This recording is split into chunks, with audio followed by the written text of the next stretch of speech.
Speaking of uno, dos, tres, agua.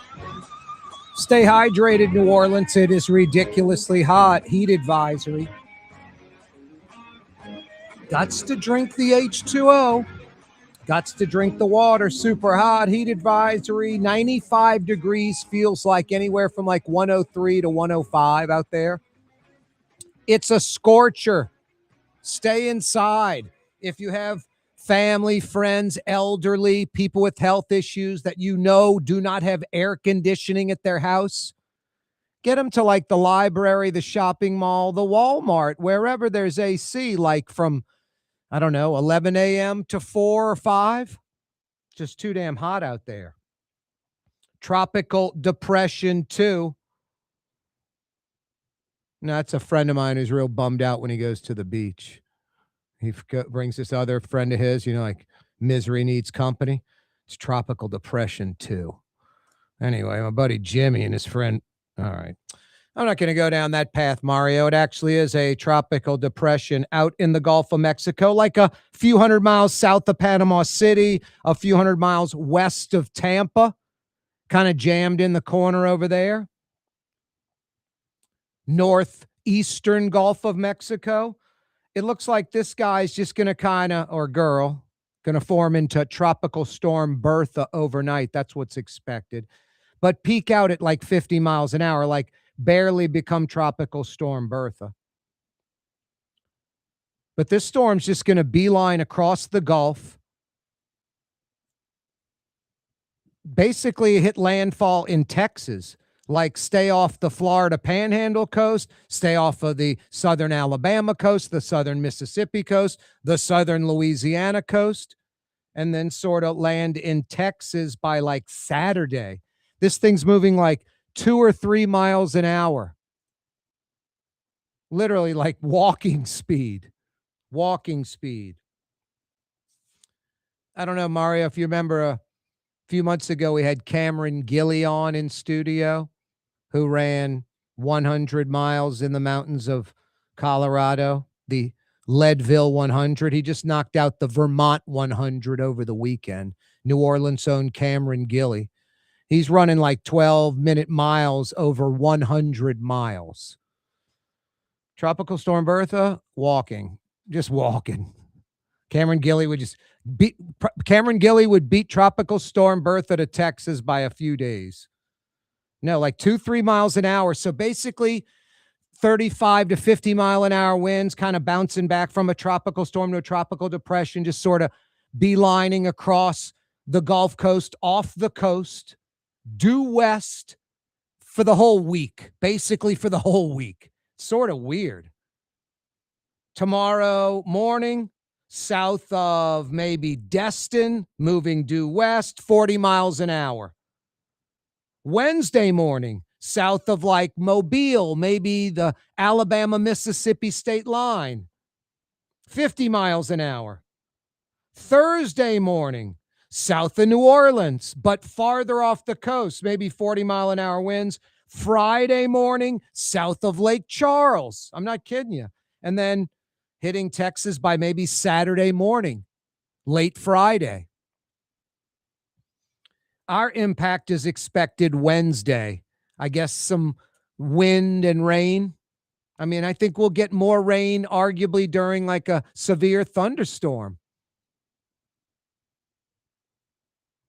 So sunny today, sunny tomorrow morning, could be sunny most of tomorrow. And then Wednesday, we should get a lot of rain, but no one's calling for like 6, 8, 10 inches. When I say a lot of rain, just like Wednesday is going to be kind of a rainy day, but who knows? It looks like Bertha jogs south a little deeper into the Gulf as it approaches Louisiana. I don't know if that's just the storm naturally kind of feeling out the land. Hey, I prefer to stay out here in the warm Gulf waters because as soon as I go on land, I'm done. Louisiana juts out a little bit, and it looks like the storm sort of juts out with the Louisiana coastline farther out in the Gulf as it passes us. Anyway, there's sandbag places, all kind of stuff going on.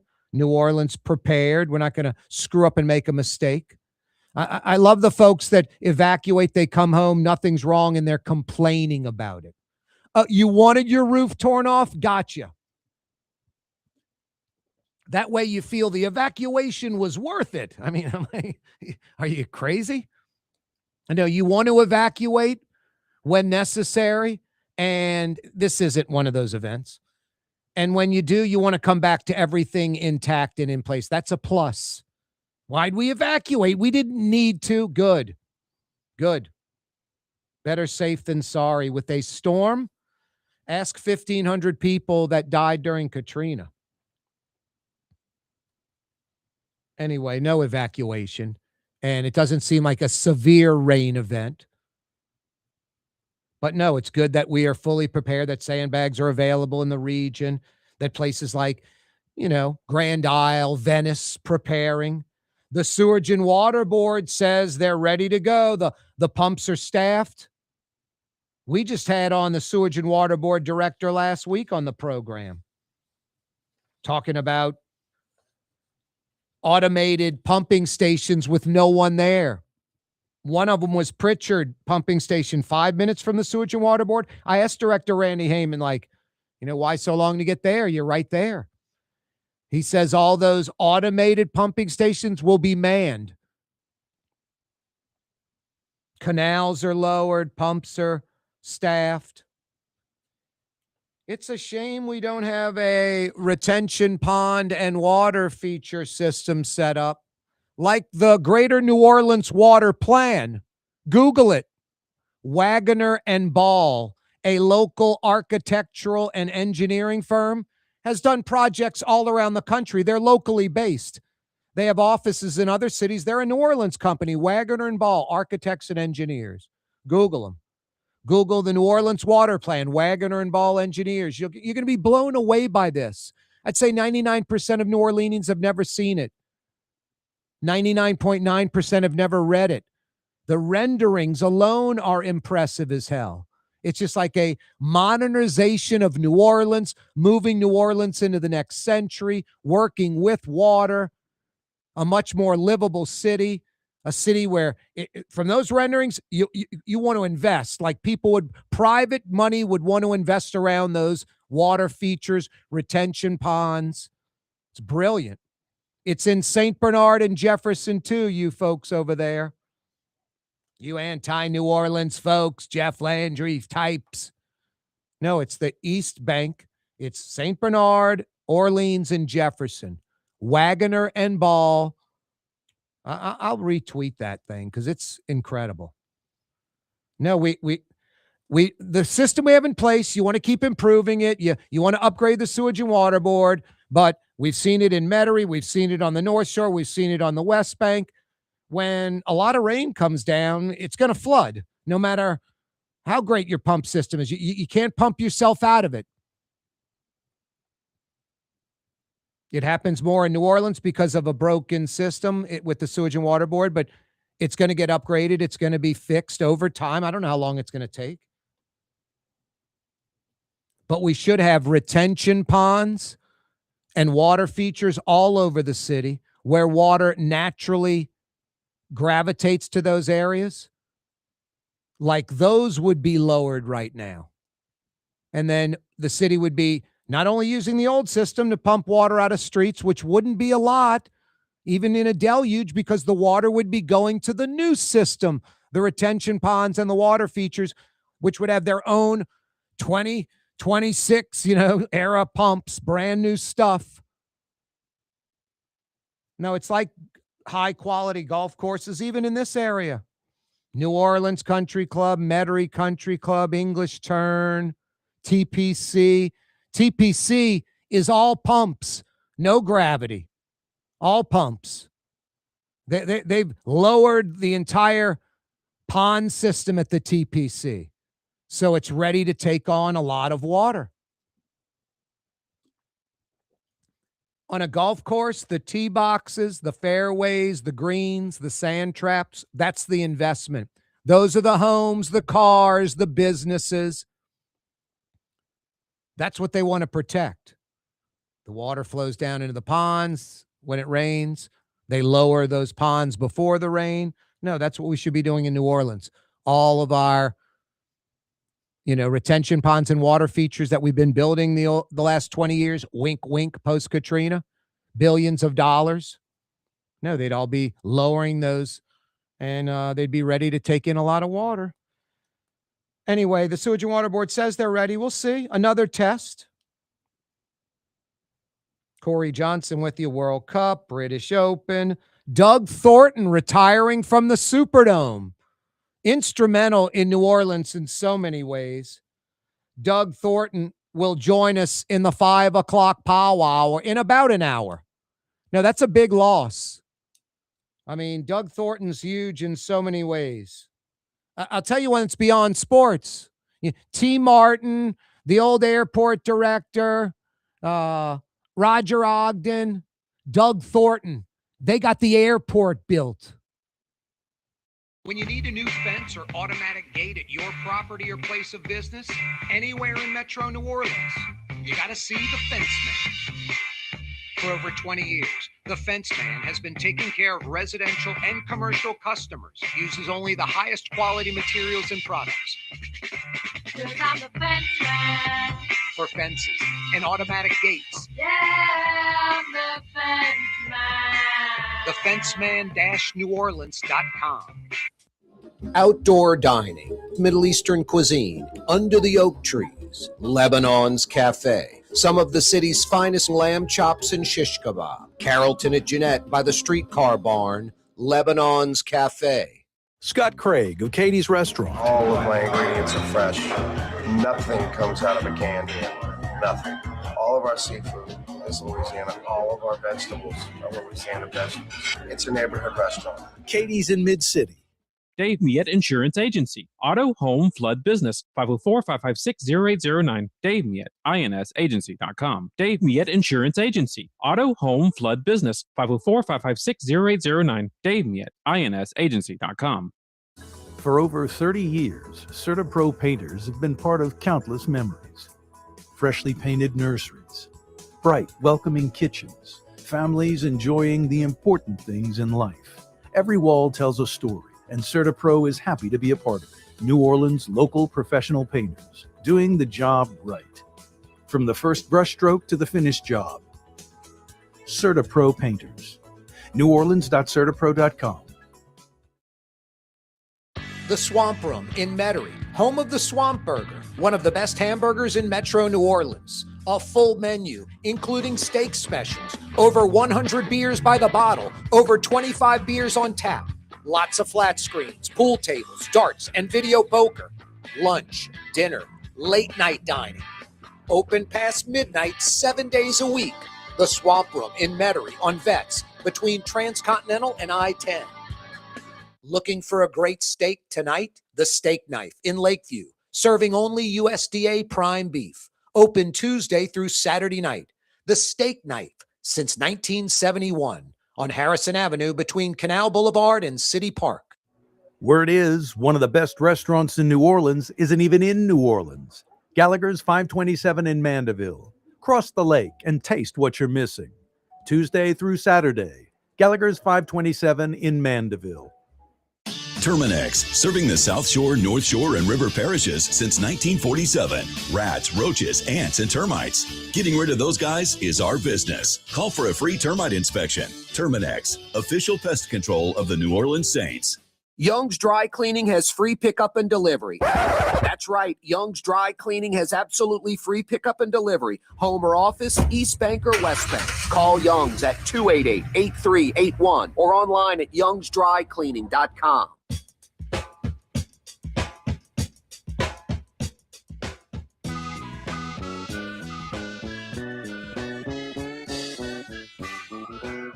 Thoughtful conversation, common sense. Corey Johnson. With all due respect, Mr. Dennis, I had no idea you'd gotten experimental surgery to have your removed. Live streaming at CoreyTalks.com. What was that? Oh, I said with all due respect.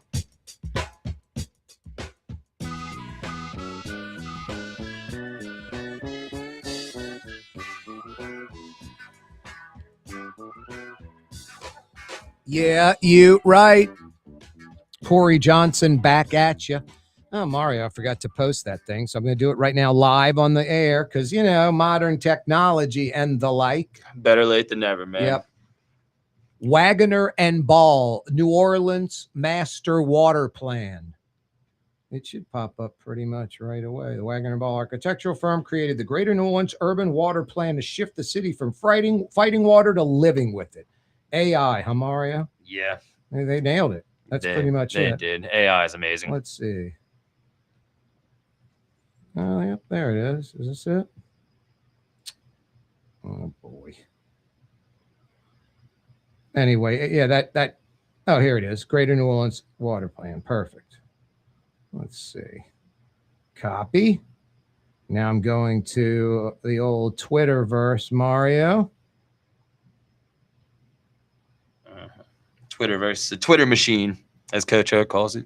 20 years ago, after Katrina, New Orleans was supposed to embrace the European model of working with water, not against it, period.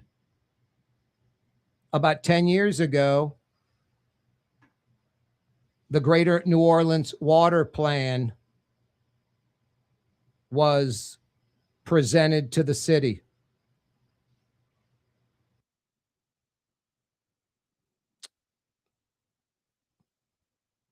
We've implemented very little of it, period. There you go, Mario, huh? 20 years ago after Katrina, New Orleans was supposed to embrace the European model of working with water let's put that in quotes, working with water, not against it. About 10 years ago, the Greater New Orleans Water Plan was presented to the city. We've implemented very little of it. How many times in those 20 years, just in general in New Orleans, has it been New Orleans did versus New Orleans was supposed to? Like that exact wordage. Mario, you don't even want to go there, bro. That's the thing. Like, like if you have a police sticker on your car, like I support the police, and you think that like might get you out of a parking ticket or something. Well, you don't know. Like, because if you got the parking ticket, you got it. You weren't there to know if a policeman walked up and said, oh, going to write them a ticket. I see the star and they contributed to the Fraternal Order of Police or whatever. I'm not going to give them a ticket. So it's sort of this, you don't know. That's New Orleans. Like post-Katrina, we're all the flush with the insurance and FEMA and all that money. We're about to be flush with like an equal amount, like tens of billions in private investment from all around the world. The rebuilding of this international city. And then in 2007, we had a recession and all the banks pulled out their money. No one was building. Everybody just pulled out of New Orleans and everywhere else they were investing. So just that little thing, post-Katrina, we missed tens of billions of dollars in private investment. And over the last 40 years or so, Mario, when you look at cities like Houston, Dallas, Atlanta, I mean, for you in your lifetime, it's Nashville and Austin. When you were a kid, Nashville and Austin weren't that big. Now they're twice the size of New Orleans in the metro. I just mentioned last week how Birmingham, Alabama is the same size as Metro New Orleans now. Mobile's going to get this bridge and new parkway to the eastern shore, their affluent eastern shore, like New Orleans North Shore. That city's going to blow up. No, New Orleans still, we like twiddling our thumbs. Buddy Romer once told me, and I've just expanded on it, and I've said it many times on the show. Buddy Romer once told me, he's like, Corey, as long as Carnival is going to happen in New Orleans, everything is fine. And I was like, he's kind of right. And I've just kind of expanded it to as long as Mardi Gras, Saturday night in Tiger Stadium, hunting and fishing season, and 3 for 1 at the bar is a go. Education, infrastructure, crime, economy, irrelevant. Rather, that Edwin Edwards is such a joker. Oh, Bill Jefferson, Mark Morial, if they were back in office, we wouldn't have these problems, just like stuff that makes you want to not throw up, but like projectile vomit. Mari, I'm not going to get into gross, disgusting stuff, but it makes you want to eat that lettuce. And those are the results you'd have from eating the tainted lettuce. Yes. Explosive, you know what? Yeah, that's it's amazing when people are just like, it'd be like going, Mario, you're not giving Curly Hallman a chance, dude. This guy could have won at LSU. The 5 years that they were, 2-10 every season, 2-9. You don't know. You weren't there. Curly's a winner. It's just like, okay, if you think so. The Buddy D starting to bleed over into your rant there. But I love the Curly Hallman impressions, man. He was that really wasn't even Curly Hallman. That was just like some emphatic moron. You want Buddy D? Let's go down to the Saints training facility. Kenny Wilkerson joins us live. Kenny, what's the latest with the black and gold as they get ready for Cleveland? Well, Buddy, actually, Coach Jim Moore had a heart attack. There is an Acadian ambulance helicopter landing on the field.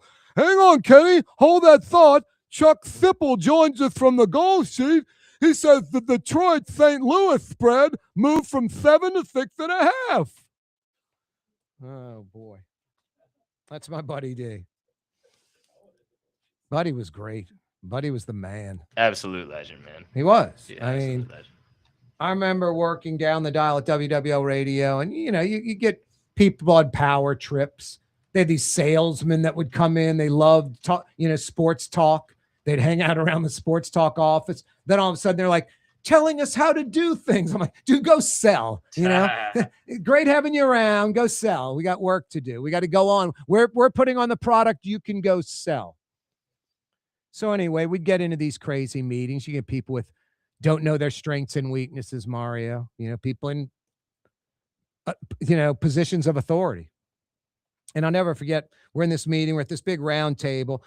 I'm like the last person at the table, but next to the head of the table. You know what I'm saying? Like clockwise, I'm like, all the way around at the bottom next to him. They're going to his left. I'm on his right. So I'm the last person, like 8 people down one side, 8 people down the other. So I can see his notes. And he's got this yellow pad, and it just says like Pelicans or something, or Hornets. I think it says Hornets. And then it says something like voodoo or something, whatever. So literally, Buddy is like looking at like points wise or a gold sheet or something, writing notes on a pad. And the powers that be are like having this discussion about, we have the rights to the Saints and we have the rights to LSU. We don't have the rights to the Hornets, So, but we have the rights to the Voodoo, the Arena League team. So we want you to promote on radio, Saints first, LSU second, which was a natural thing anyway. Voodoo third, the Arena League team third, and then NBA Hornets fourth. And I remember them going around the table and, I'm not trying to bust people's chops. I'm not going to bring up names, but some on-air people just like worried about their livelihood and job, better kiss the boss's rear end. Oh, yeah, maybe so. I get it. We're the home of that team. We should promote that team. That's in our own best interest. Just all this appeasement crap. I'm just sitting there going, this is ridiculous, And then finally gets to like Buddy. And like, Buddy, what do you think? He's like, huh? He like looks up like, because he's like, I'm thinking about Cleveland and that spread, but he knows the question. Buddy's smart. He just zoned out 5 people ago. I don't care what anyone else thinks. I don't know why I'm in this meeting. That was kind of his mentality. And they literally go, what do you think? Everybody's like, we're going to talk about Saints. We're going to talk about LSU. But we're going to talk about NBA third. And I'm never talking about the Arena League team. No one cares about the Arena League team. And like the second boss is trying to like convince Buddy that it's okay. And the main boss, I just see him scratch out on the sheet like Hornets in front of, Voodoo in front of Hornets. Like, and then I'm trying to think what the other thing was that was equally as ridiculous, but they didn't even ask me. Like after after everyone kissed management's butt, and then it got to Buddy, and he just crashed their party. They're like, we don't even need to ask Corey. It's over with, We don't care what Corey thinks. Buddy is the, be all that's going to, dictate how it is. Plus they knew Buddy, like he'll walk and he'll be across the street at the radio competitor the next night, literally the next night, bringing all the advertisers with him. So it was great about Buddy, Mario. He was old school. So when some like salesman or some boss that, was in over their head had an idea that was crazy, Buddy imploded it. Yeah, I remember the next one. The Saints are like 3-12 or something. It's like the last game of the year, second to last game of the year, like 2 wins, something, just a horrible year. It's like Mike Ditka, 3 wins, something pathetic. Couldn't give the tickets away. We get to work. The game would be like at noon, say. Buddy did 10 to noon. I did 9 to 10 a.m. before a noon kickoff. The 9 and like 9:30 was like a recap of LSU. Tulane, the 9:30 to 10 a.m. was a Saints preview leading into Buddy.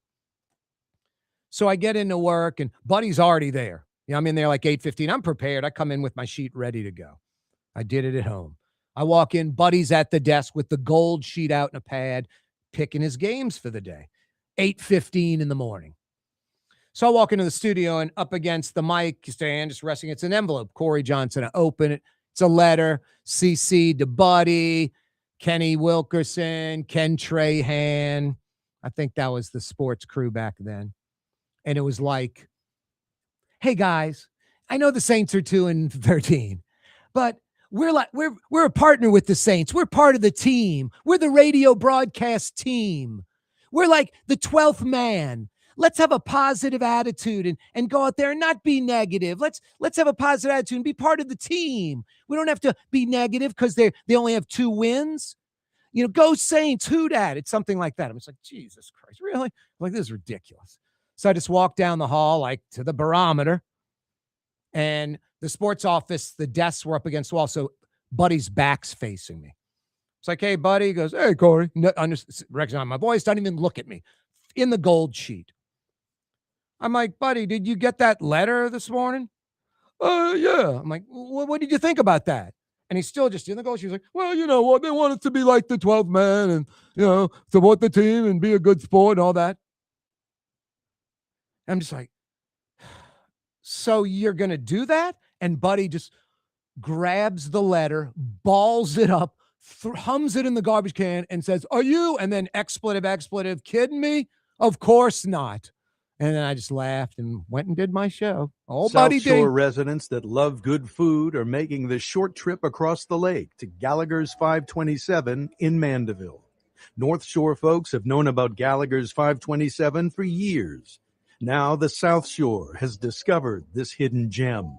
One of the metro area's best restaurants is less than 30 minutes away. Take the quick trip across the lake and experience Gallagher's 527 in Mandeville. As good as it gets.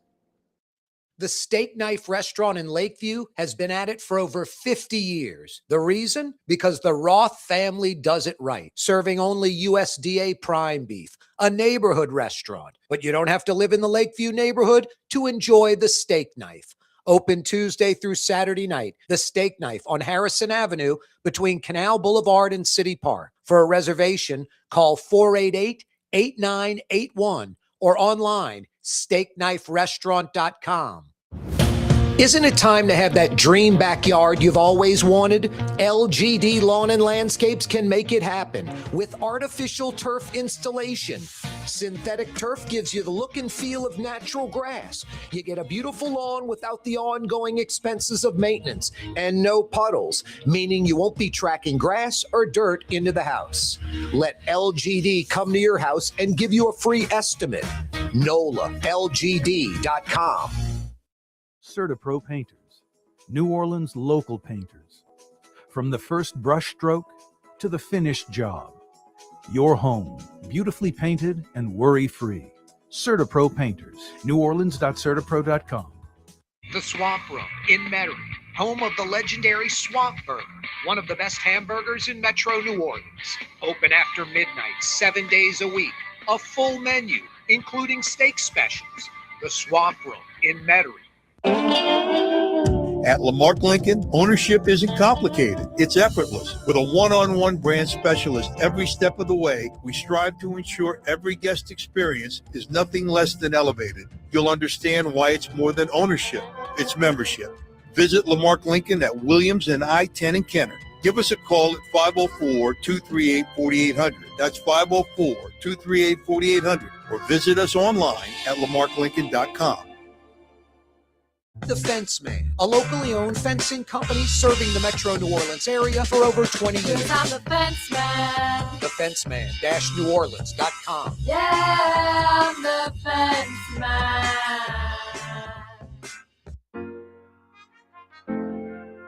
Here at the NOLA Coalition, we love our kids and we love our city. The people of New Orleans are standing together for a better future. By harnessing our collective resources, the NOLA Coalition will create a safer, more prosperous city for all residents. Your support is needed to help reduce violence, invest in our children, and drive generational change. Join now at nolacoalition.info.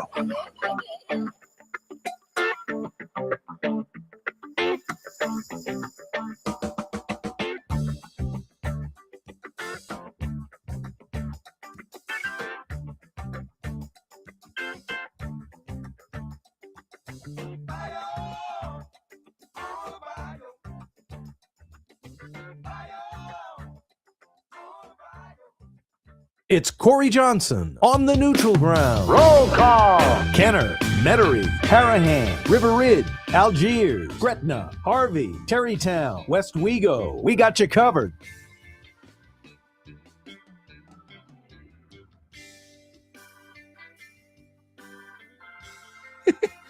Oh, wow. Isn't that sad, Mario? I don't gamble, and I know the gold sheet and point wise from Buddy D's Friday show. That's crazy. They still exist. Buddy D's Friday show was you had to like gambling to listen to Buddy D's show, and you had to like gambling where you were basing it off of other people. Like, dude, Ronnie and Gretna was really hot the last few weeks. I'm going to go with his picks. The show would literally, I swear to God, the show, if you could pull up excerpts of it, it was Buddy going, hey, let's go to Gretna and Tommy. Tommy, thanks for joining us. And Tommy goes, hey, buddy, thanks a lot. I like Detroit -7. Detroit -7. Cleveland +4. Cleveland +4. And I like the Saints on Sunday -2. Saints -2. Thank you, Tommy and Gretna. Frank and Kenny, you're up. Hey, buddy, I like Cleveland +7. I'm a swear. And Buddy would repeat it, and that was the show. There was never any, I think the defense is good. It's going to rain. The quarterback's got a bad thumb. Nothing. It was just the picks. I was like, this is insane. That's just so funny to think about with all these detailed like betting shows. Oh, man, it was brilliant. And probably so many people called in. No, are you kidding me? It was lit, 7 lines lit up. It was lit up the whole show. That's hilarious. I'd go on after Buddy on that, and it'd just be like a deflator. You know, everybody's like, dude, we want the picks, you know? It's like, yeah, I didn't gamble. Everyone knew it, you know? Oh, boy. Too funny. It's great. Buddy was one of a kind. Huge audience, Mario. He owned it. He owned it. There'll never be anyone like it. Bobby Hebert was a great replacement.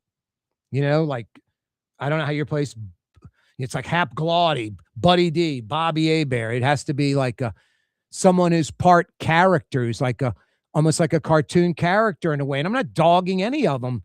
All of them are smart and are very good at what they do. And I was friends with all of them, especially Buddy D and Bobby Hebert to this day. Call Bobby Hebert right now, you know? But no, that was a good replacement. I actually was hugely influential on that when I was at WWL. I had Bobby on like once a week. He was doing like a Friday segment in Atlanta on like the Fan in Atlanta, like for an hour. And I started having him on like Fridays. Same concept. I just copied what Atlanta was doing. I was like, but I know he lives in Atlanta, but he's, you know, New Orleans QB and all that. And then I remember Buddy, Corey, you got the contact for Bobby? I was like, yeah, Buddy. And Buddy had him on, I'd say I'd have him on 3 or 4 times. Buddy would have him on once. I might have him on 5 times. Buddy would have him on once.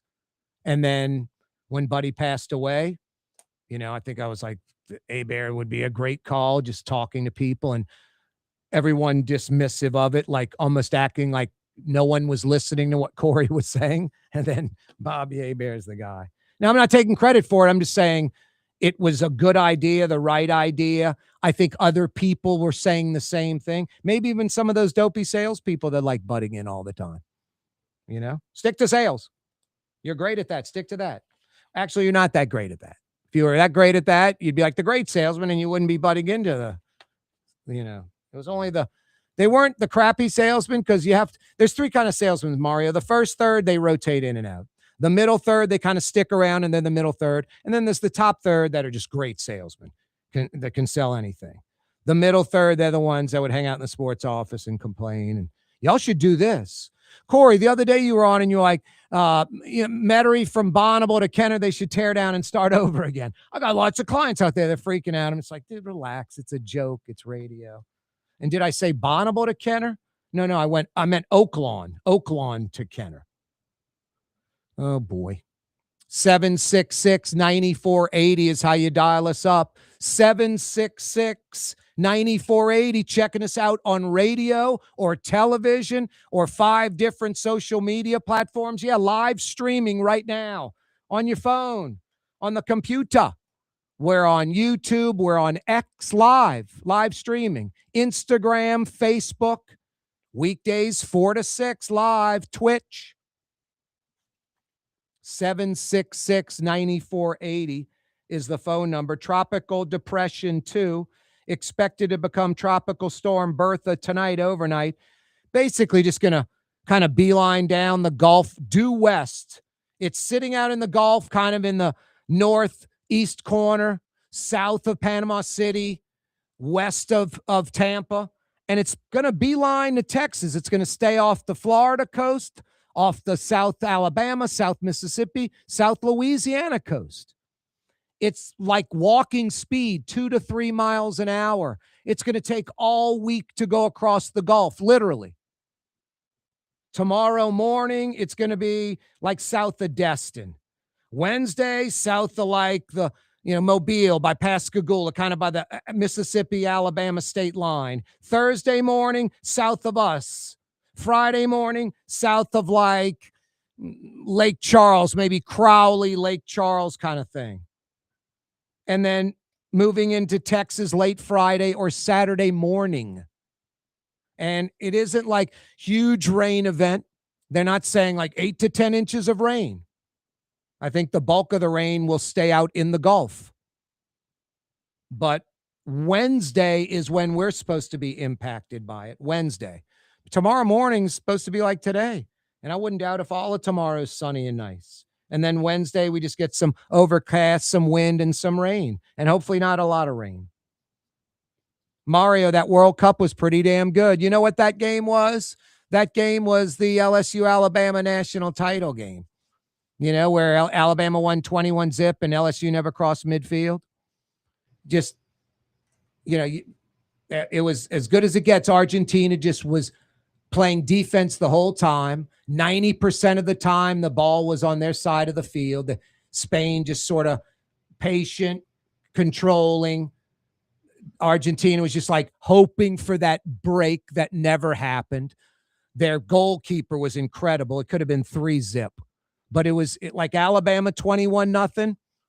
It just ended up being 7-0, but it was the same kind of game. Is that a good comparison? I think that's a really good comp, actually, because you're impressed with Spain's defense for sure, like all-time defensive performance, but really pathetic on Argentina's part, I think, on that stage to have 0 shots through 100 minutes of play.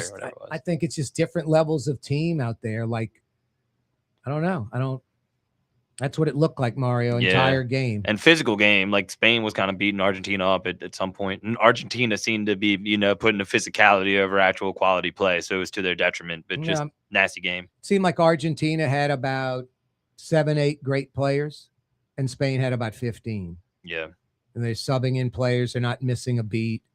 They're just Argentina's goalkeeper kept them in the game. Yes. I mean, it could have been like 3-0. I mean, how many shots on goal did Argentina have? I mean, not just a couple at the end. Exactly. Like 2 maybe. In this analogy, Argentina's goalie is like LSU's defense in that game, who played pretty well through 3 quarters. Eventually, the dam is going to break if your offense is doing literally nothing. That's what I was telling the people I was hanging out with. I'm like, you're at the casino. You've lost 6 times in a row. You're due to win. It's like they've taken so many shots on goal. They continue to take shots on goal. Yeah. Something's going to go in. And the first goal was off a rebound, too. It's not like you got like past the goalie. It was like kind of just right place, right time kind of thing. So inevitably that was going to happen.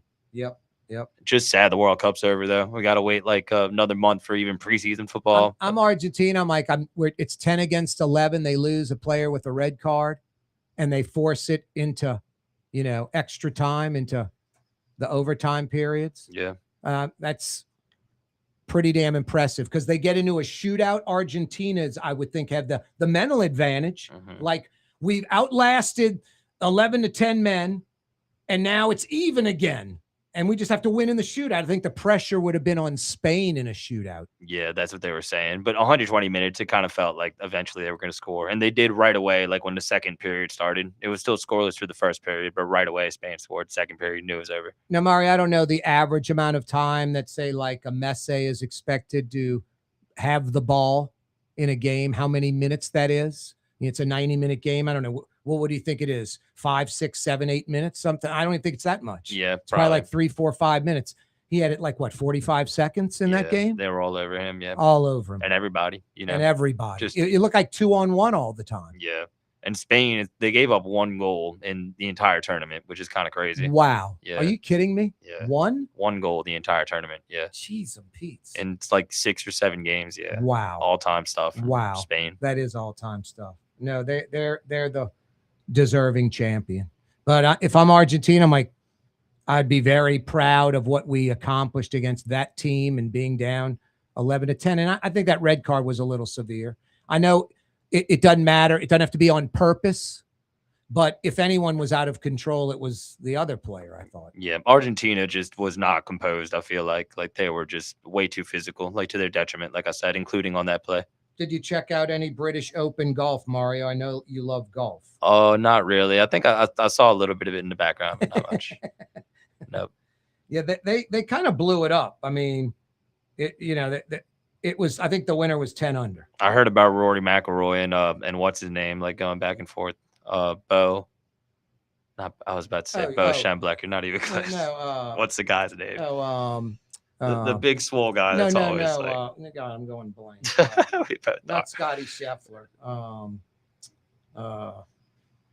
Jeez and Pete. That's ridiculous.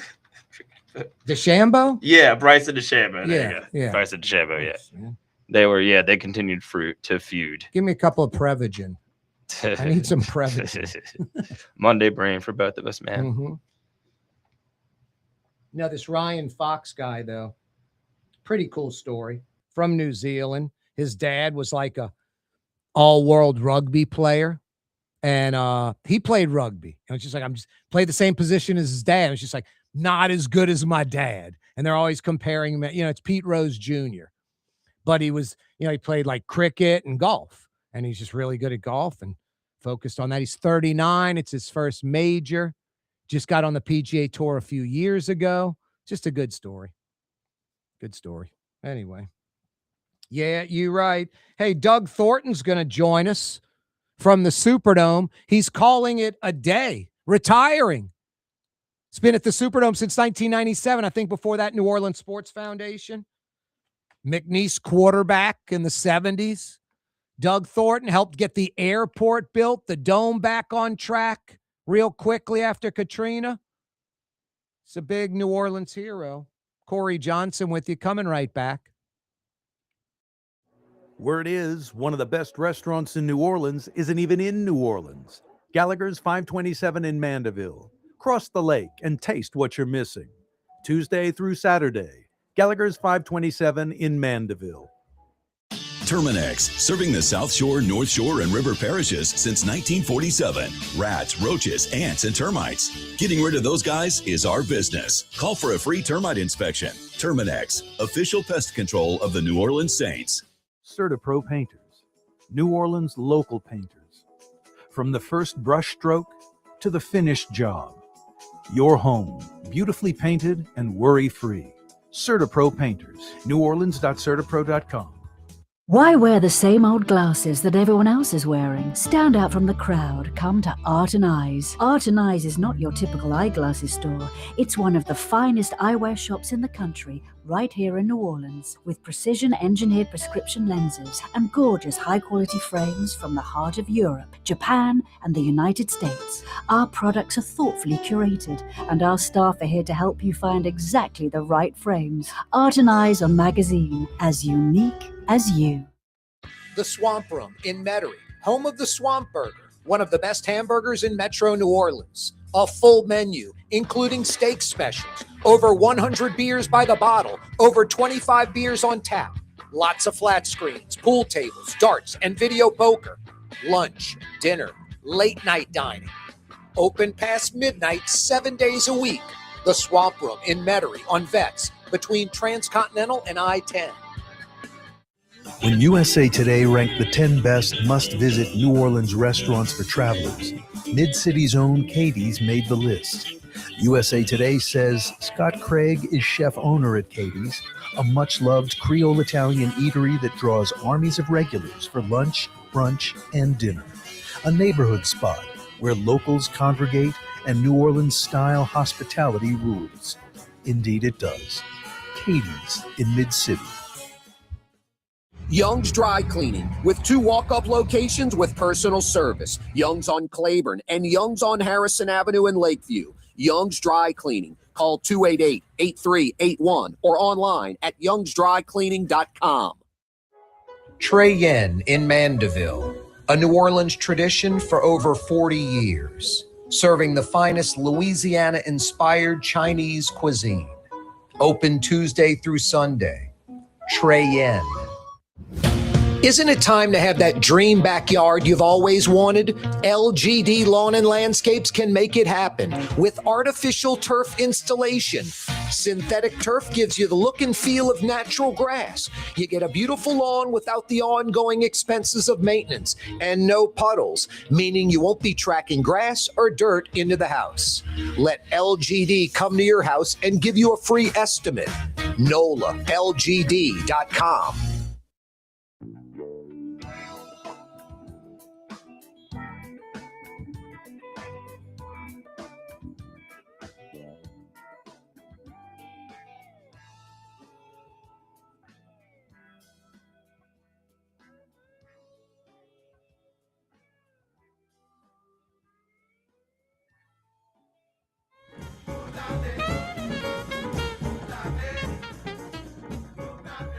As New Orleans as coffee in the morning and as New Orleans as coffee in the morning and raw oysters for lunch. It's Corey Johnson on the neutral ground. Yeah, you right. Continue to consume lots of agua like I am on the air. H2O water. That's me with the old song with the water bottle. Shall I sing my song, Mario? Yeah, sing it. I'm not singing a song, Mario. I'd have to make something up, and it would be dumb. You rapped before. I enjoyed that. You like my rap? Yeah. I should have rapped. Coriolis effect. Yep, that's the band. You got it, Mario. I love it, man. Karaoke is my rap handle. Karaoke. Yes. And the band's called, or the first album, either the band or the first album, The Coriolis Effect. It's good stuff. Yes. Yo, my name is Corey. Here comes my glorious story. I'm here with Mario. We're doing our thing. Mario's going to the moon. He's drinking Tang. Love some good Tang. Yep. Yeah, that I should have been a rapper. I mean, I listen to stuff at the gym. I'm like, I could have wrote this crap.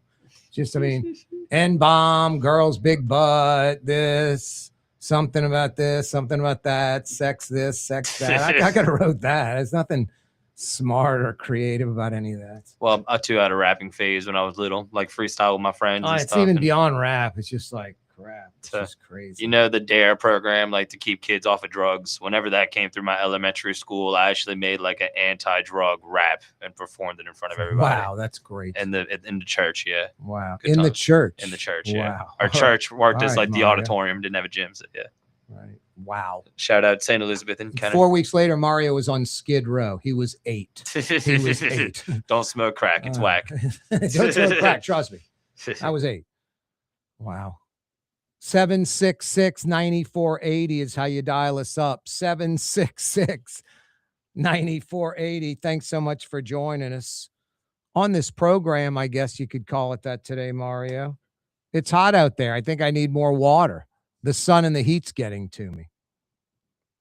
Tropical depression number 2 rolling across the Gulf. It's going to take all week for this thing to kind of go across the Gulf, due west, right off the coast of Florida right now. It'll be tomorrow still off the coast of Florida. Wednesday off the Alabama, maybe Mississippi coast. Thursday south of us. Friday south of like Lafayette, Lake Charles. Saturday moving into Texas. Due west, just straight across the Gulf.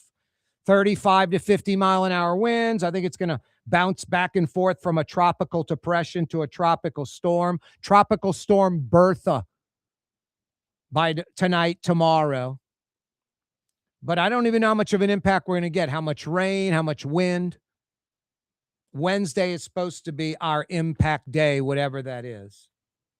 But I don't see a lot of, they're being cautious, like get sandbags, all that stuff, flash flood warning, that kind of thing. But I don't see, 8 inches of rain here, 10 inches here, 12 inches here.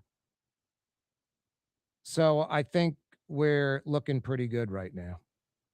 The New Orleans Sewage and Water Board has pumps staffed, even the ones that are automated. Canals lowered. I had Randy Heyman on the show last week talking about all this from that Saturday storm we had a few weeks ago. That's probably going to be more significant. If I had to guess right now, just from the forecast and what I'm reading and what I'm seeing, just like you, Saturday was probably more severe for a few weeks ago. Vice President J.D. Vance and his wife, 4th kid. J.D. Vance's wife gave birth to their 4th child. Doug Thornton, who runs the Dome, is retiring. He's going to join us in the 5 o'clock powwow. Stick around for that. Doug Thornton's huge. I mean, Doug Thornton's legacy, like rebuilding the Dome after Katrina, being an integral part in getting the New Orleans Louis Armstrong Airport new terminal built, the $1 billion plus new airport. He was one of 4 major players getting that built. Significant. I would say a significant role back in the day, getting the Hornets to New Orleans, Super Bowls. Doug Thornton's going to join us. No, very civic-minded, very pro-New Orleans. It's hot out there. It's a scorcher. Stay hydrated. 95 feels like 105, and it ain't no jive. If you need air conditioning help in New Orleans or Baton Rouge, think Total Maintenance. Fair and Honest Lucas and the boys. 30-plus trucks, 30-plus techs, hundreds of years of experience. They'll diagnose it right the first time, not replacing parts, trying to figure it out. They know. And they're there immediately because they know you're inconvenienced. You're stressed out. It's hot. Who needs that? If you need air conditioning help, AC's not working right, making a funny noise, or worse, not working at all. You don't have to sleep in the heat. You don't have to sleep at the in-laws. You don't have to go to a hotel. Fair and Honest Lucas and the boys will be there this afternoon tonight in Metro New Orleans, East Bank, West Bank, North Shore River parishes, in Metro Baton Rouge, from Prairieville to Port Allen, from Southern to LSU, all over Metro Baton Rouge, to Gonzales, 20 miles outside of BR towards NO. Total Maintenance is there. You need AC help, think Total Maintenance, tm-ac.com. tm-ac.com. They'll take care of you, home or business. Corey Johnson with you on a Monday. Yeah, you right. Yeah, fired up to talk with Doug Thornton next hour. He'll join us in the 5 o'clock powwow hour in about 15 minutes. He's retiring after a great career in New Orleans. Looking forward to see what he's going to be doing next. But from NBA to Super Bowls to getting the Dome back online in 7 months after Katrina to helping to build the airport. A huge civic-minded, honest, hard-working guy that has helped the city tremendously. If we had politicians like Doug Thornton, we could really get some things done in New Orleans and Louisiana. No, really good guy. Doug Thornton's going to join us in a few minutes. Hey, if you need a real attorney, you have a real legal issue, no time to mess around with those jokers you see on TV clowning. You need a real attorney that understands the law, that knows the judges, can go to trial and win for you. If you have a real legal issue, you need real legal help. No time to mess around. KieferandKiefer.com. A New Orleans law firm for 50 years. KieferandKiefer.com. Don't move, New Orleans. You're on the neutral ground with Corey Johnson on TV on Cox Channel 4 and Spectrum Channel 333. Also on YouTube, on radio at NOLA Talk 93.9 FM, WSLA New Orleans. It's 5 p.m. For game-changing innovation, look to the Latrim family of companies located in Harahan. Intralocks, a Latrim company, changed the game when they invented modular plastic conveyor belts over 40 years ago. These belts and innovative Intralocks technology are transforming movement in manufacturing facilities around the world. Intralocks is a dynamic global company now hiring in production, warehousing, shipping, and more. If you want to be part of our successful team, visit Latrim.com. That's LAITRAM.com. When you need a new fence or automatic gate at your property or place of business, anywhere in Metro New Orleans, you got to see the Fence Man. For over 20 years, the Fence Man has been taking care of residential and commercial customers, uses only the highest quality materials and products. 'Cause I'm the Fence Man. For fences and automatic gates. Yeah, I'm the Fence Man. TheFenceman-NewOrleans.com. 49 years in a row. Ford F-150, #1 truck in America. What about in the USA? Let's see, what about in the world? Who sells more trucks than Ford? Nobody. It's because the Lamarck team is the real team. All that makes it happen is one goal. Everybody having a great experience at Lamarck Ford. We became #1 for a reason, because we're good. And we need to prove it every day, every deal, all the time. My Sittu, that's Arabic for grandmother, used to make the best football kibbe. You can experience kibbe just like my grandmother used to make, and so many other Middle Eastern favorites on the streetcar line, Lebanon's Cafe. For over 30 years, CertaPro painters have been part of countless memories. Freshly painted nurseries, bright, welcoming kitchens, families enjoying the important things in life. Every wall tells a story, and CertaPro is happy to be a part of it. New Orleans' local professional painters, doing the job right. From the first brushstroke to the finished job. CertaPro Painters. NewOrleans.CertaPro.com. The Swamp Room in Metairie, home of the legendary Swamp Burger, one of the best hamburgers in Metro New Orleans. Open after midnight, 7 days a week. A full menu, including steak specials. The Swamp Room in Metairie. Why wear the same old glasses that everyone else is wearing? Stand out from the crowd. Come to Art and Eyes. Art and Eyes is not your typical eyeglasses store. It's one of the finest eyewear shops in the country, right here in New Orleans, with precision-engineered prescription lenses and gorgeous high-quality frames from the heart of Europe, Japan, and the United States. Our products are thoughtfully curated, and our staff are here to help you find exactly the right frames. Art and Eyes on magazine, as unique as you. Total maintenance keeps you cool. Total maintenance keeps you cool. Total maintenance keeps you cool. TM-AC.com, your cool spots.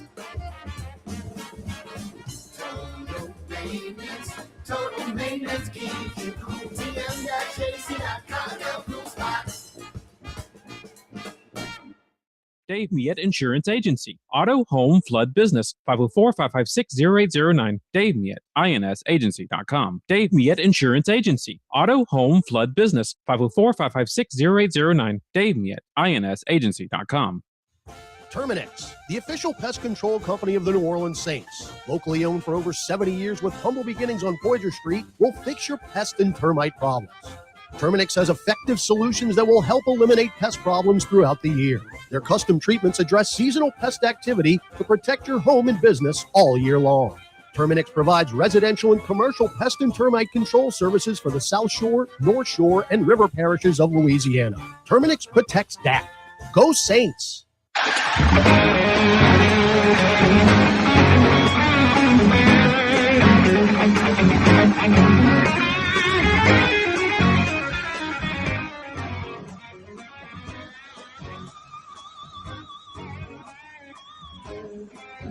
you right. The 5 o'clock power hour is upon us on a Monday. Corey Johnson back at you. Doug Thornton's going to join us. He's retiring from the Dome.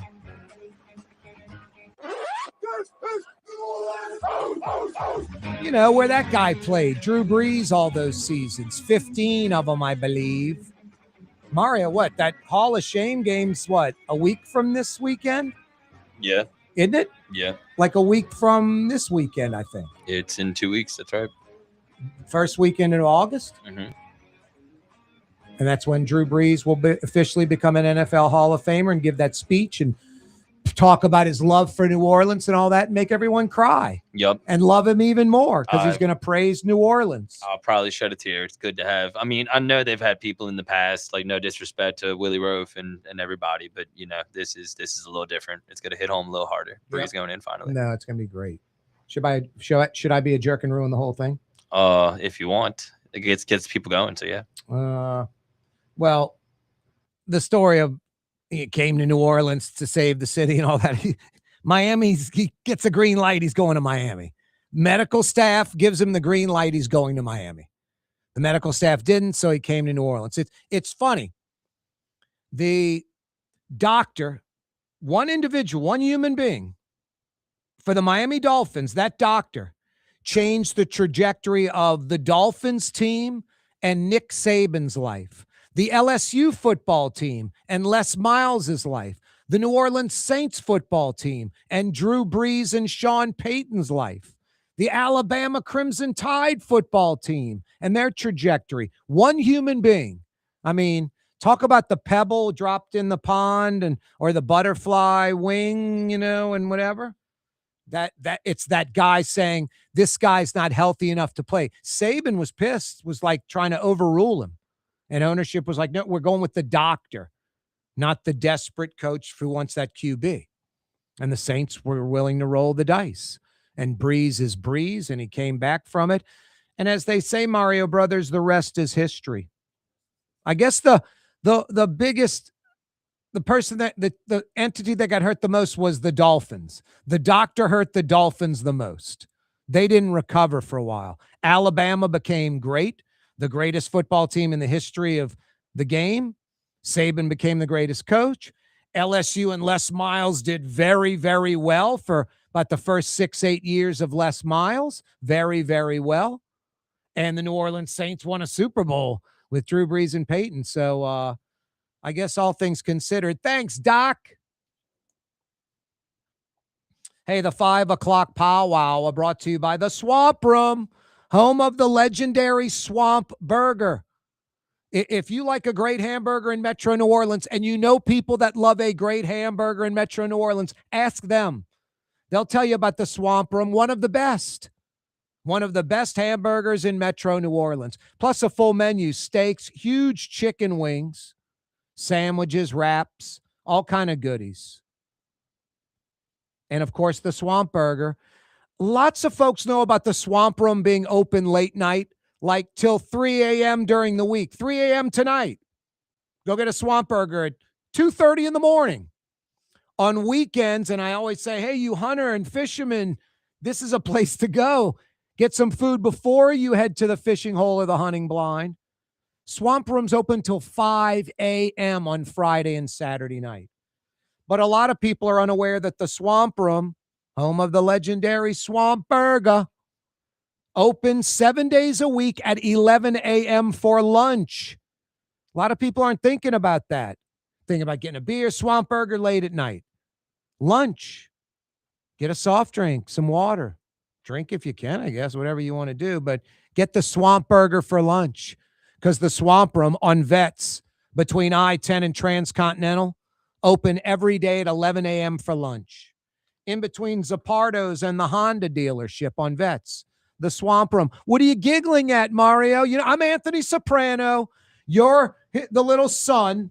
on the internet giggling, and Tony Soprano's mad that his 14-year-old boy is on the computer giggling with his friend. Dude, I'm not even gonna lie to you. You called me like red-handed cookie. I did. I saw you Hand in a cookie giggling. jar. I'm looking at little children just acting like petulant on social media. You sucked into social media instead of producing this program. Yeah, I think one of these kids has a cigarette. Wow. Can't be I younger feel than like Tony Soprano right now. Can't be younger than 6 years old. I might get like Silvio or Paulie to whack you. I'm sorry. Cut you up and put you in a suitcase and throw you in the water with the cinder block tied. Normally, I'm doing something like productive or helping the show, that's insane. But that time you straight up I caught saw me. you giggling, looking at the phone. I was like, wow. Caught me red-handed. Totally. I was man. thinking to send that to my girlfriend. Like, recess is over. Sorry. All right. Back to class.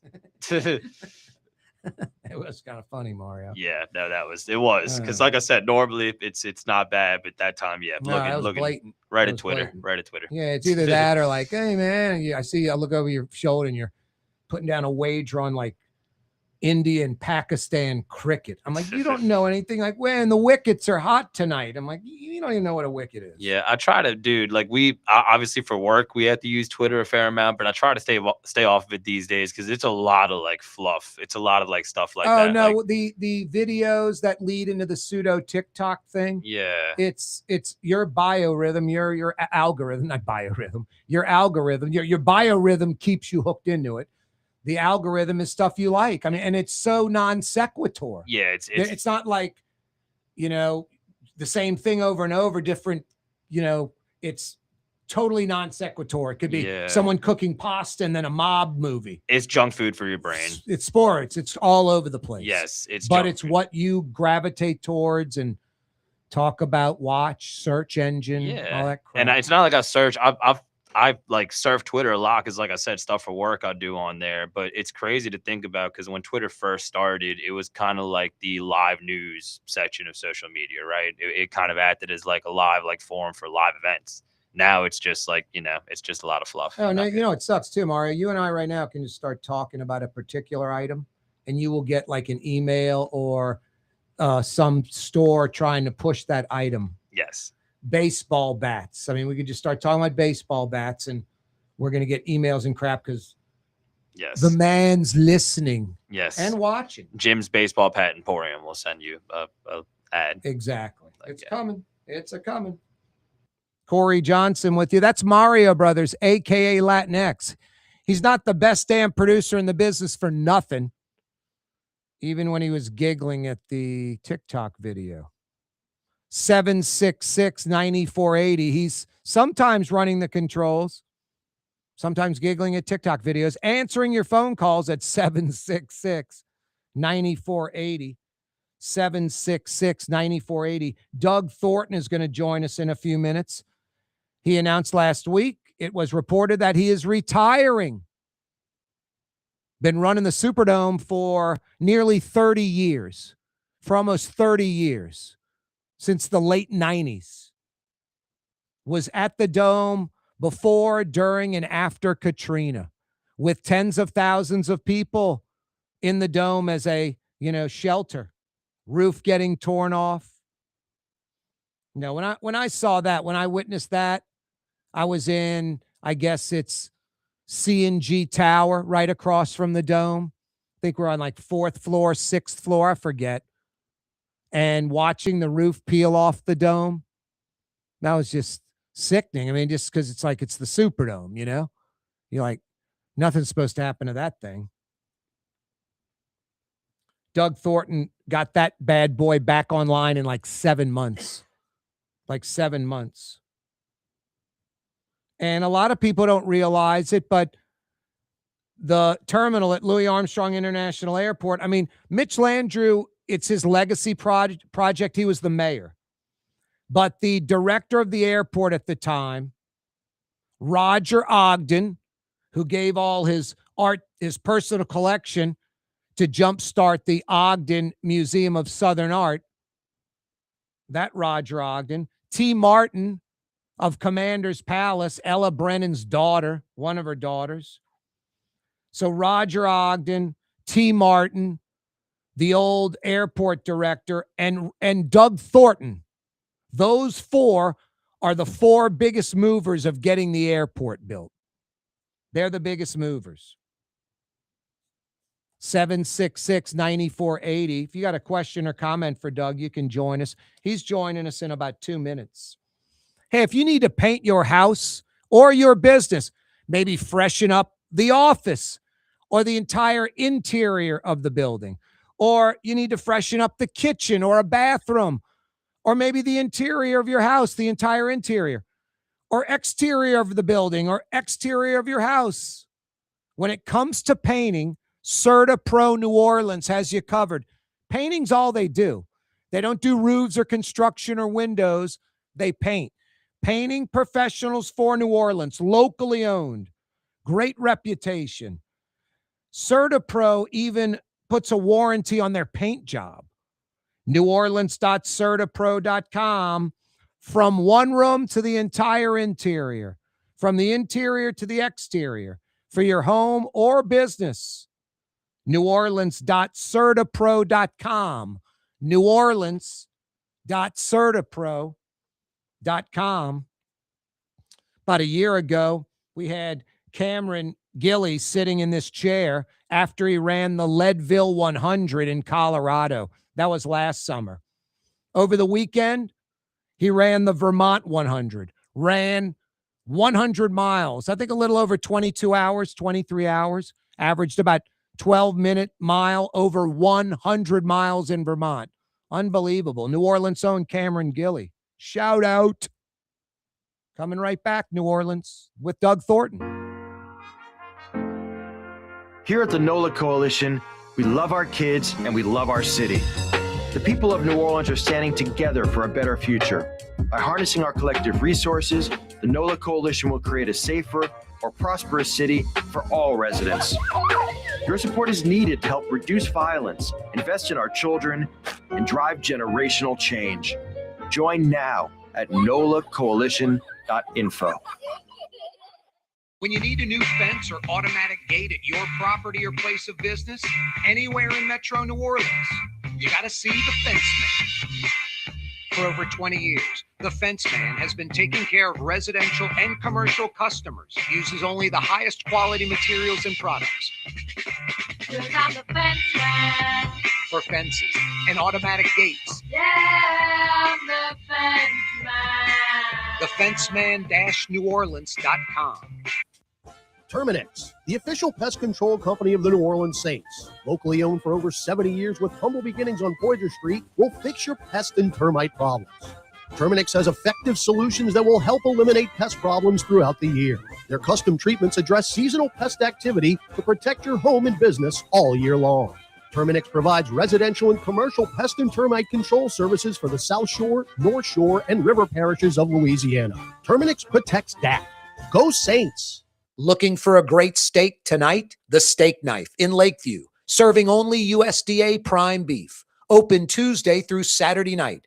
The Steak Knife since 1971 on Harrison Avenue between Canal Boulevard and City Park. Certa Pro Painters, New Orleans local painters.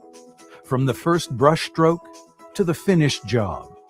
Your home, beautifully painted and worry-free. Certa Pro Painters, NewOrleans.CertaPro.com. The Swamp Room in Metairie, home of the Swamp Burger, one of the best hamburgers in Metro New Orleans. A full menu, including steak specials, over 100 beers by the bottle, over 25 beers on tap, lots of flat screens, pool tables, darts, and video poker, lunch, dinner, late night dining. Open past midnight 7 days a week. The Swamp Room in Metairie on Vets between Transcontinental and I-10. Dave Miette Insurance Agency. Auto, home, flood, business. 504-556-0809. Dave Miette, INSagency.com. Dave Miette Insurance Agency. Auto, home, flood, business. 504-556-0809. Dave Miette, INSagency.com. Artificial turf custom golf putting green. Beautiful, functional, zero maintenance. Call New Orleans' own LGD Lawn and Landscapes and get your free estimate. Scott Craig of Katie's Restaurant. All of my ingredients are fresh. Nothing comes out of a can here. Nothing. All of our seafood is Louisiana. All of our vegetables are Louisiana vegetables. It's a neighborhood restaurant. Katie's in Mid-City.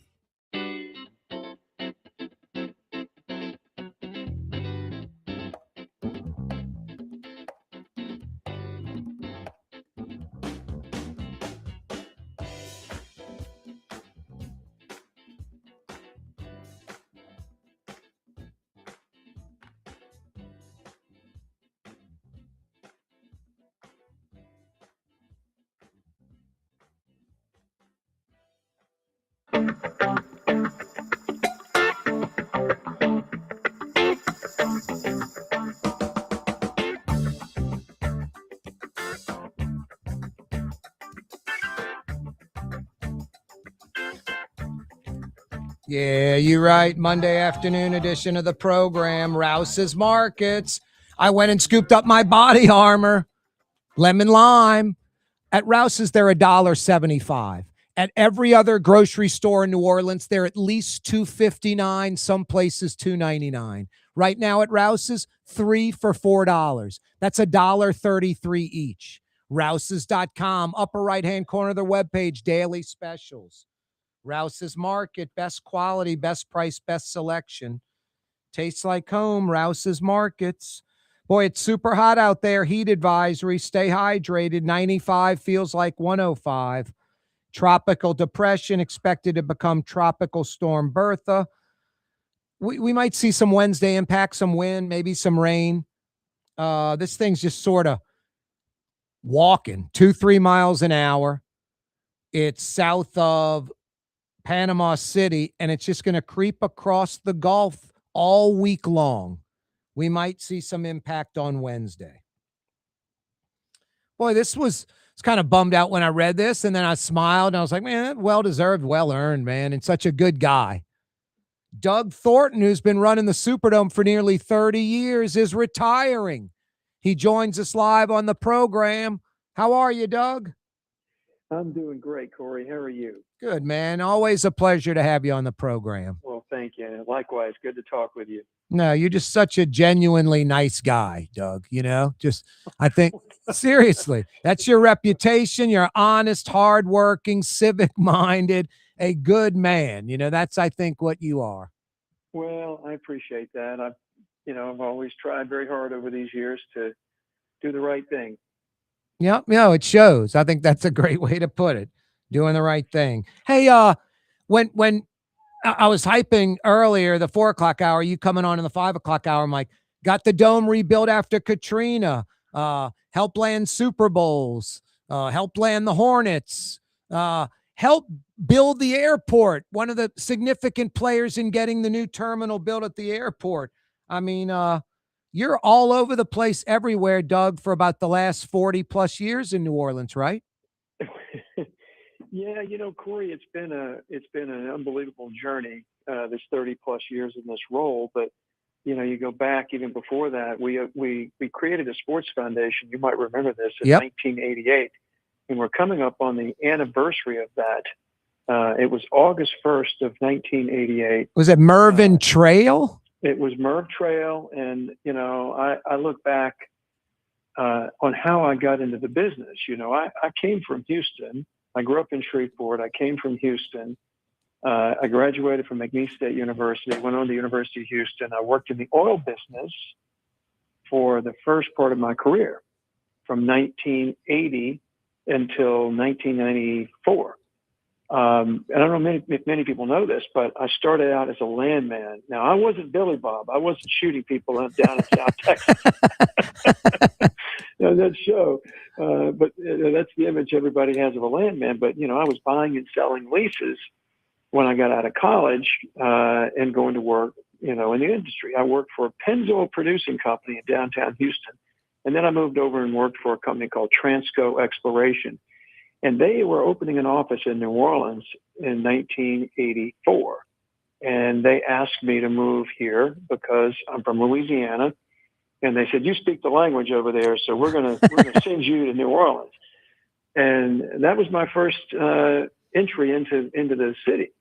And it was 1987. You'll remember this when Indiana played Syracuse here, the Final Four. Remember that? Yep. I was at it. And that was the famous Keith Smart last-second shot. Well, Merv Trail was the chairman of the host committee at that time. And, of course, Final Four was a much different game then than it is today. But Mike Millay and I were on the host committee, and we volunteered to handle the transportation and all the bus movements. Doesn't sound like a very appealing job, you know. You don't get to watch much of the game.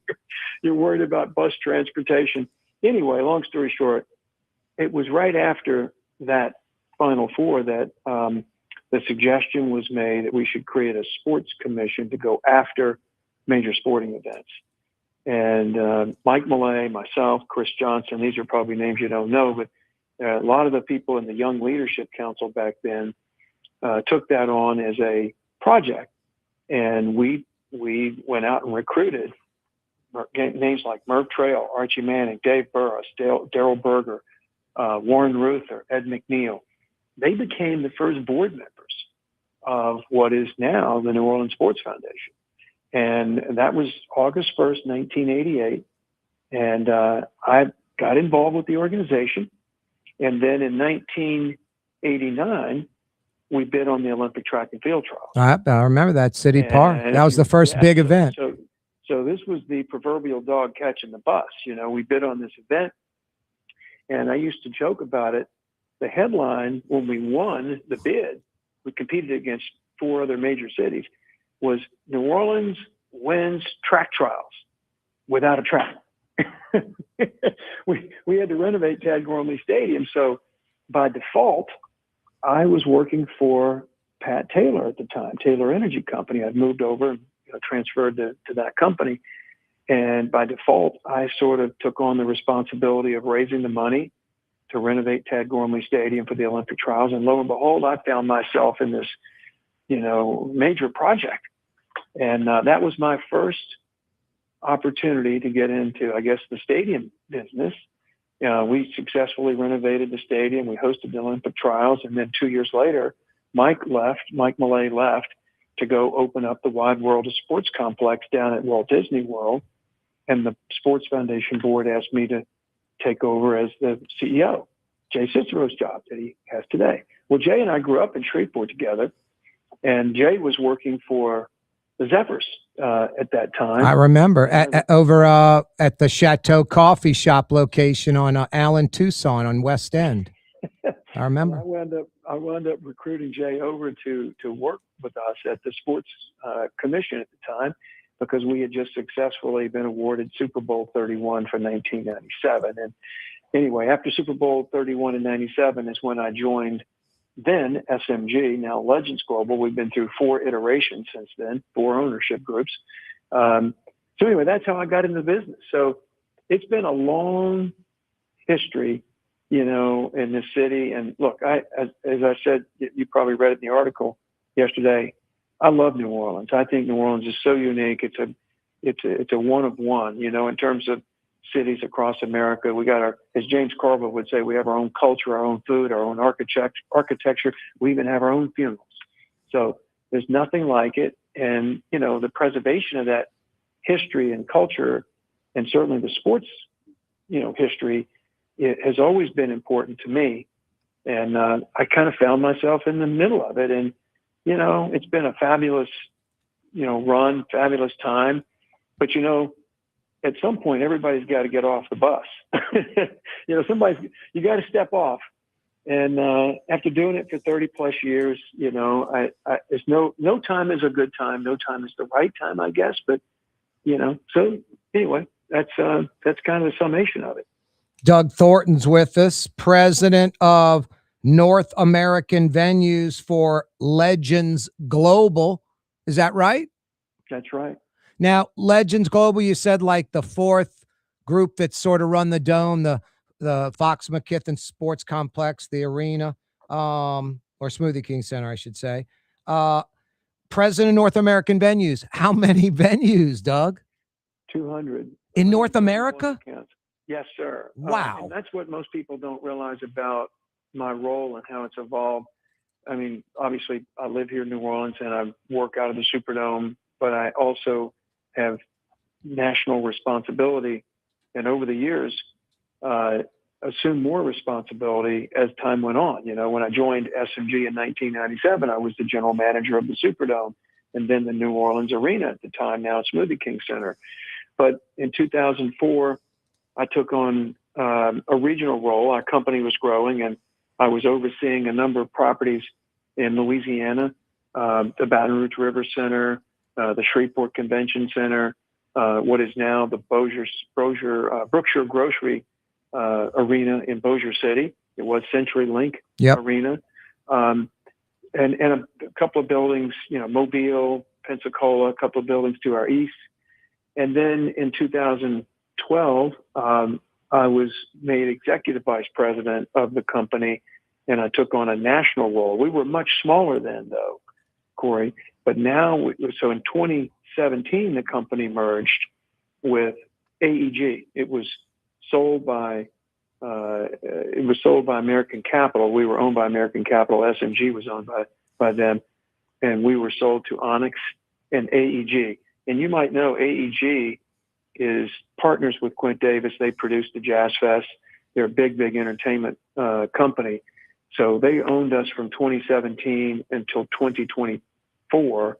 And then we were bought by Legends, which is principally owned by Sixth Street Capital, big private equity firm, one of the 5 that's authorized to buy equity in pro sports teams by the NFL.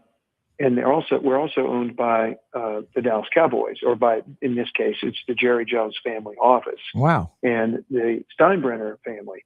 So that's the conglomerate that owns Legends today. So our company has literally tripled, quadrupled in size in the last 15 years. And what most people probably don't know about my career is that, you know, I've had a hand in many other projects around the country. For example, the Viking Stadium, US Bank Stadium in Minnesota. In 2013, I spent probably 4 to 5 days a month for 13 months on the front end of that project. We were awarded that project in 2014. We opened that building in 2016. Same with State Farm Stadium where the Cardinals play. We took over that account in 2016. We manage Soldier Field. We manage the Jacksonville Jaguars Stadium in Jacksonville. We have NRG Park in Houston. We have Allegiant Stadium. We brought that online in July of 2021. I was traveling back and forth to Hong Kong in 2016, 2017, and 2018. You still there, Doug? Yes. Yeah. You were traveling back and forth from Hong Kong? Yes, sir. Our company was invited to participate in what's called a tender, which around the world, that's a fancy word for RFP process. And the Hong Kong government, the Home Affairs Bureau, was developing basically the last piece of real estate in Hong Kong. It's right across the bay from Hong Kong. It's a city called Kowloon, where the old Kai Tak airport used to be located. And they were building or wanted to build this major sports complex, a 55,000 seat retractable roof stadium with a 10,000 seat arena attached and a 5,000 seat outdoor sort of public Olympic style running track with a natural grass surface to play rugby on in the middle. Wow. So it was in a 600,000 square foot retail space. It was a mixed use development. So they needed an American stadium operator to join with them. This company, New World Development, one of the biggest developers in Hong Kong. So we participated on their team.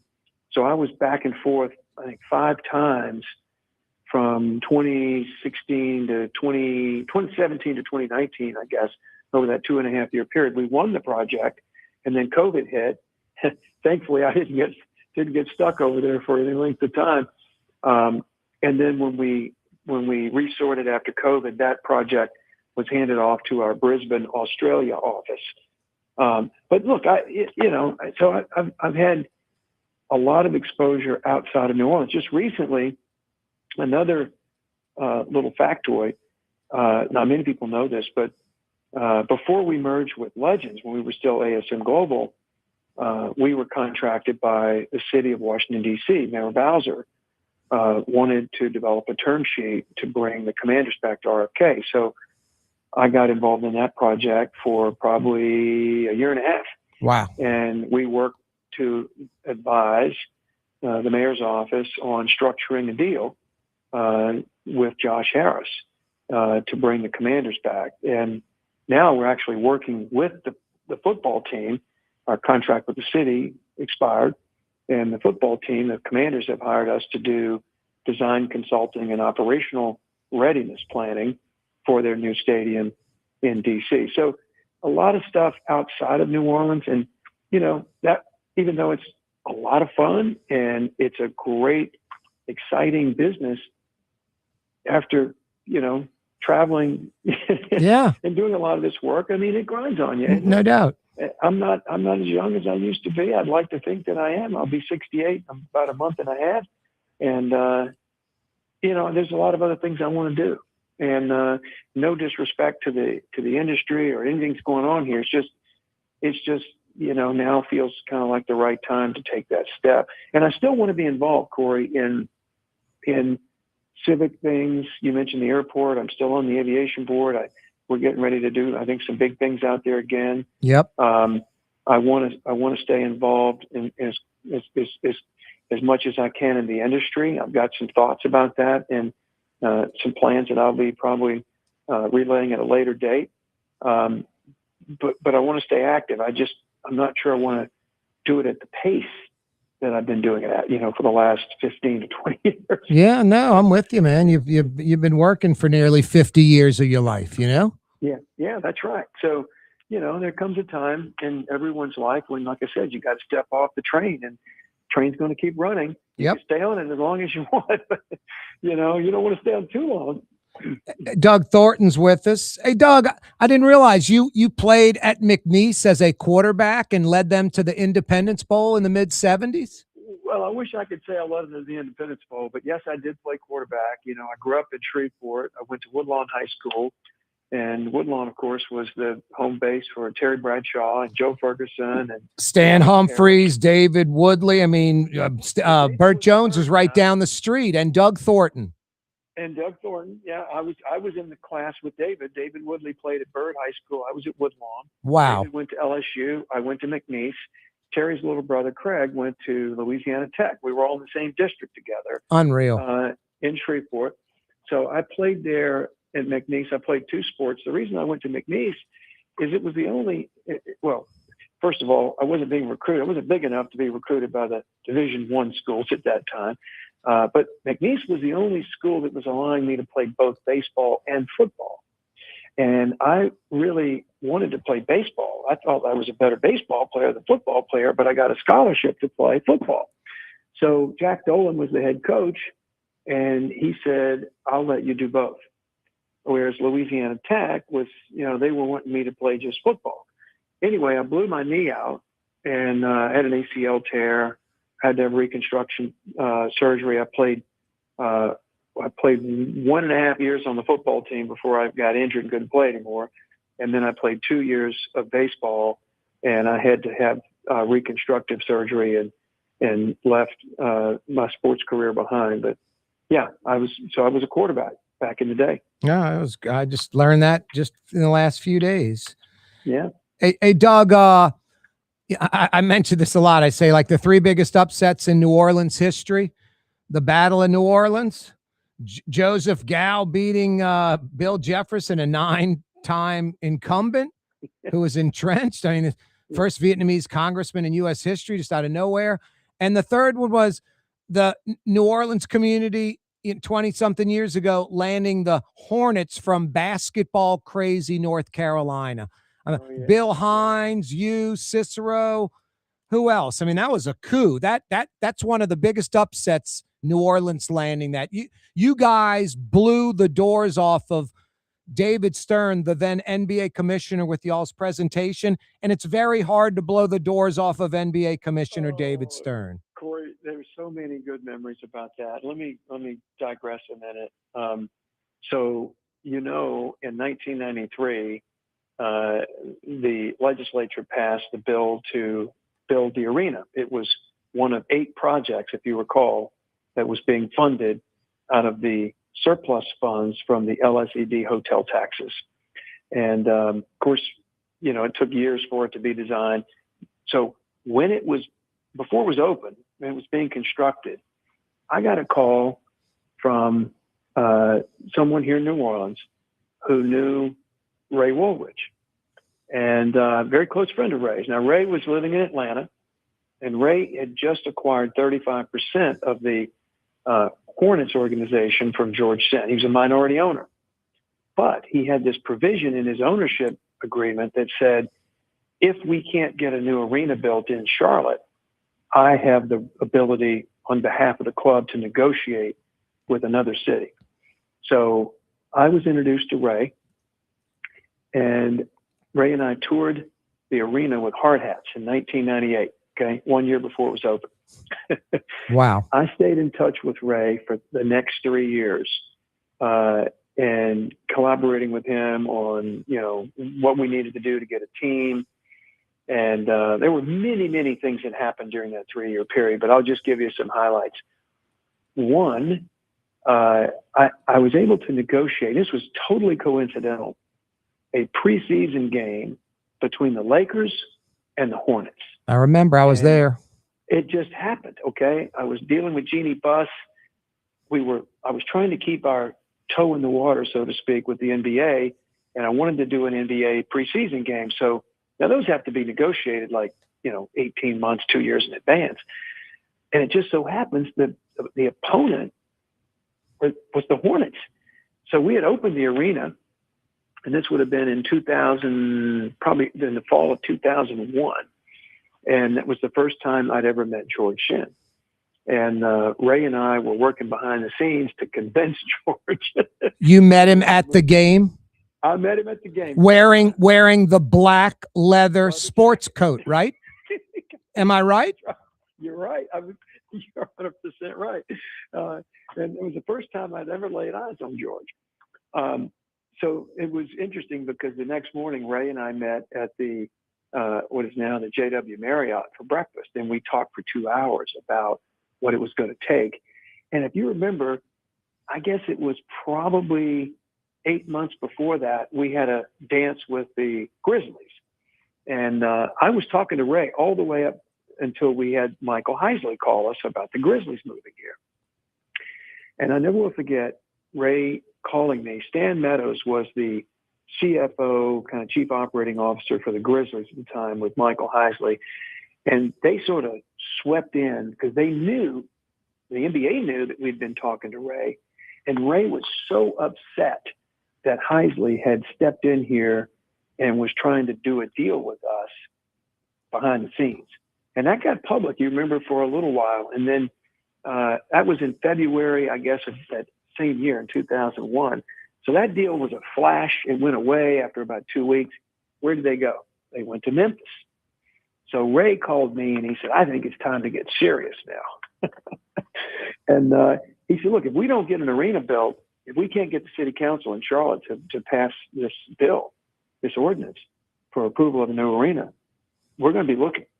And that was in May of 2001. And boy, I would read the Sports Business Journal and I'd see Ray's plane was spotted in Louisville, Kentucky last week. And then the next week it was Norfolk, Virginia. And then it was Anaheim. And I called Jeannie Buss and I said, you don't need 3 teams in Southern California, do you, Jeannie, in that media market? So anyway, the chess game was being played. And eventually Ray called, I guess it was late November. He was on his way back from a road trip with the team. And this is after we had hosted that preseason game. And he said, look, I'm coming back to Atlanta and I want to meet you on Monday night. And this was on a Thursday night, like right after Thanksgiving. And he said, I'm coming in with Dick Cass, who's my attorney, who later went on to be the president of the Ravens. Great guy. And he said, I'm going to be staying at the Hyatt Hotel. And I want to talk about bringing the team. So I never will forget, I called Steve Perry. I got off the phone with Ray. Steve Perry was Governor Foster's chief of staff. Yep. And I said, Steve, we got one opportunity to get an NBA team. I need you to meet me here Monday night at 6 p.m. We're going to dinner with Ray Woolridge and Dick Cass at Commander's Palace. And there was this long pause on the phone because we had just done that big Saints deal, if you remember, in July of 2001. Doug, how are we going to do that? And I said, Steve, we'll figure it out. Get down here. And we wound up meeting Ray and Dick that night. And you've heard this story about how, you scribble things on the back of a napkin and, you work it out. Well, that's exactly what we did. Ray gave us the playbook on what we needed to do. And he said, we've got a file in early January of 2002. We're going to have an owners meeting in May of 2002. We got to sell 10,000 tickets. Here's what I need to get this done. And we went to work on it, and then the rest is history. But you're right. All those people you mentioned, Bill Hines, we got Bill involved in to help us move those tickets. He did a great job. Alex Martins, who went on to be the president of the Orlando Magic, was representing us here then and helping sell those tickets. We met the threshold. It was a workout. David Stern was not keen on New Orleans. And we had to convince him and the other owners. They came down for a site visit, and I think it was March or April of that 2002 calendar year, right before they approved it, and toured the arena. And it was an unbelievable coup, like you said, to pull that off. There were a lot of people. I remember John Breaux and Senator Mary Landrieu both got involved in those discussions from the federal side to help us. They weighed in on it. Of course, Mark Morial was mayor, and he did an unbelievable job of helping us with the New Orleans delegation and all the city political leaders. It was a team effort, to bring the Hornets here, no doubt about it. And it's been 20 plus years. It's kind of hard to believe. It really, time goes so quickly, Corey. I remember some of these things so well, like it was yesterday. No, me too.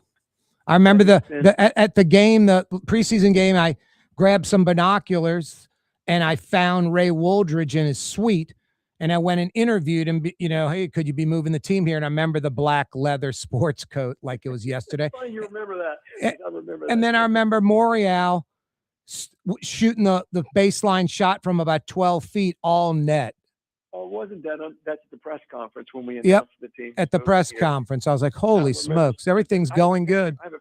I have a picture in my office of that. That was such a great moment. Just to set the scene for all the listeners out there, we have all the politicians on the stage. Everybody's taking a bow. George is up there talking about what a wonderful thing it is to move to New Orleans. And he hands the basketball to Mark Morial, who was a great athlete in high school. And there was a goal that they had set up, maybe, like you said, 12, 15 feet from the baseline. Yep. And they handed Mark the ball, and nobody expected him to shoot it, right? Nobody expected Mark with a suit on, to be able to make it. He fires that shot all net, and the cheers went out. And I said, man, this is a great omen for this basketball team. We're off to a good start. Yeah, I thought the exact same thing. Hey, Doug, I'm going to knock out a quick break. Want to talk about the Dome post-Katrina, 7 months getting that back on board. Doug Thornton's with us, president of North American Venues for Legends Global. He's been running the Dome for 30 years. He's retiring. We're coming right back. More with Doug Thornton. Don't move, New Orleans. For game-changing innovation, look to the Latrim family of companies located in Harahan. Intralox, a Latrim company, changed the game when they invented modular plastic conveyor belts over 40 years ago. These belts and innovative Intralox technology are transforming movement in manufacturing facilities around the world. Intralox is a dynamic global company now hiring in production, warehousing, shipping, and more. If you want to be part of our successful team, visit Latrim.com. That's LAITRAM.com. The Fence Man, a locally owned fencing company serving the metro New Orleans area for over 20 years. I'm the fence man. TheFenceman-NewOrleans.com. Yeah, I'm the fence man. Word is, one of the best restaurants in New Orleans isn't even in New Orleans. Gallagher's 527 in Mandeville. Cross the lake and taste what you're missing. Tuesday through Saturday, Gallagher's 527 in Mandeville.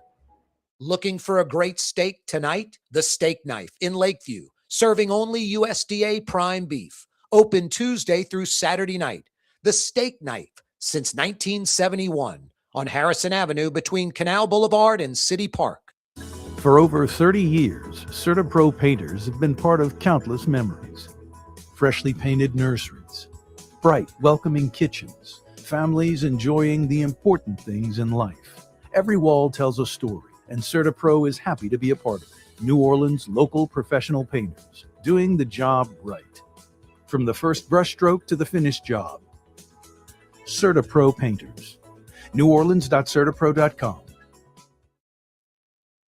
The Swamp Room in Metairie, home of the Swamp Burger, one of the best hamburgers in Metro New Orleans. A full menu, including steak specials, over 100 beers by the bottle, over 25 beers on tap, lots of flat screens, pool tables, darts, and video poker, lunch, dinner, late night dining. Open past midnight 7 days a week. The Swamp Room in Metairie on Vets between Transcontinental and I-10. Terminix, the official pest control company of the New Orleans Saints. Locally owned for over 70 years with humble beginnings on Poydras Street, will fix your pest and termite problems. Terminix has effective solutions that will help eliminate pest problems throughout the year. Their custom treatments address seasonal pest activity to protect your home and business all year long. Terminix provides residential and commercial pest and termite control services for the South Shore, North Shore, and River parishes of Louisiana. Terminix protects that. Go Saints! Isn't it time to have that dream backyard you've always wanted? LGD Lawn and Landscapes can make it happen with artificial turf installation. Synthetic turf gives you the look and feel of natural grass. You get a beautiful lawn without the ongoing expenses of maintenance and no puddles, meaning you won't be tracking grass or dirt into the house. Let LGD come to your house and give you a free estimate. NOLALGD.com. Doug Thornton's with us. He's retiring from running the Dome for the last 30 years.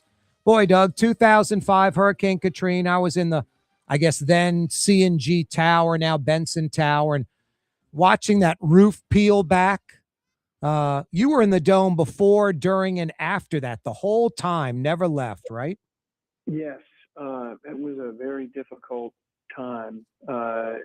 Kind of set the scene there. You know, in 1998, you may remember this, we had Hurricane George, and the same thing happened, meaning that we were threatened by Category 4 storm, and there was fear that the water would overtop the levees and we would have flooding throughout New Orleans. So public officials made the decision to open the Dome as a refuge or last resort. Well, it kind of worked in 1998 because we never lost power and we were able to get people out within 36 hours.